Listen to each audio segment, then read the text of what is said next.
दोस्तों, अगर ऐसी दिल को छू लेने वाली कहानियां आपको भी पसंद आती हैं, तो हमारे चैनल को लाइक और सब्सक्राइब जरूर कीजिए, ताकि हर नई कहानी सबसे पहले आप तक पहुंचे। चलिए, अब शुरू करते हैं आज की कहानी। आखिरी चिट्ठी। एक दिल छू लेने वाली प्रेम कहानी। अधूरी मुलाकात। शाम का समय था। गांव के बाहर बहने वाली छोटी सी नदी के किनारे आरव बैठा था। हवा में हल्की ठंडक थी और आसमान सुनहरे रंग में रंगा हुआ था। आरव की आंखें बार बार उसी रास्ते पर टिक जाती जहां से कभी नंदिनी आया करती थी। नंदिनी। उसका नाम लेते ही आरव के होठों पर हल्की मुस्कान और आंखों में नमी आ जाती। दोनों की मुलाकात 3 साल पहले इसी नदी किनारे हुई थी। नंदिनी शहर से अपने मामा के घर आई थी। पढ़ी लिखी, समझदार और दिल की बहुत साफ। पहली मुलाकात में ही दोनों घंटों बातें करते रहे। न जाने कैसे दो अजनबी दिल धीरे धीरे एक दूसरे के इतने करीब आ गए कि अब एक दिन भी बिना बात किए गुजरना मुश्किल हो गया। सपनों का घर नंदिनी का सपना था। अपने पापा के लिए एक छोटा सा घर खरीदना। आरव का सपना था नंदिनी के हर सपने को सच करना। दोनों शाम को मिलते, भविष्य की बातें करते। जब हमारा घर होगा ना, नंदिनी मुस्कुराते हुए कहती, उसकी खिड़की से नदी दिखनी चाहिए। आरव हंसता, और आंगन में एक नीम का पेड़ भी होगा। दिन यूं ही बीतते गए, प्यार गहराता गया। लेकिन जिंदगी हमेशा आसान नहीं होती। फैसला एक दिन नंदिनी बहुत चुप थी। आरव ने पूछा, क्या हुआ? उसकी आंखें नम थीं।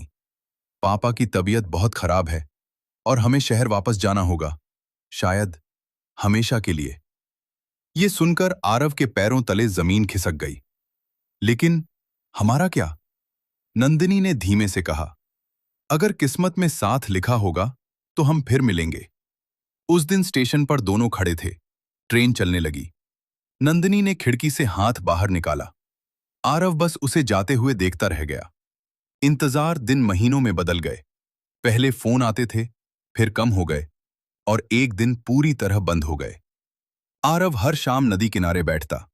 उसे उम्मीद थी एक दिन नंदिनी वापस आएगी।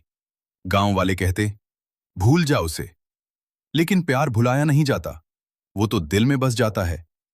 आखिरी चिट्ठी एक दिन डाकिया आया। उसके हाथ में एक पुरानी सी चिट्ठी थी। लिफाफे पर लिखा था, आरव के नाम। कांपते हाथों से उसने चिट्ठी खोली। आरव, जब तुम ये चिट्ठी पढ़ रहे होगे, शायद मैं इस दुनिया में नहीं रहूंगी। पापा की बीमारी के दौरान मुझे भी एक गंभीर बीमारी हो गई थी। मैं तुम्हें बताना चाहती थी, पर तुम्हें दर्द नहीं देना चाहती थी।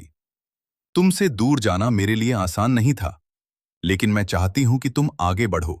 और हर शाम नदी किनारे बैठकर मुझे याद मत करना, क्योंकि मैं वहीं हूं, तुम्हारे पास, तुम्हारी नंदिनी।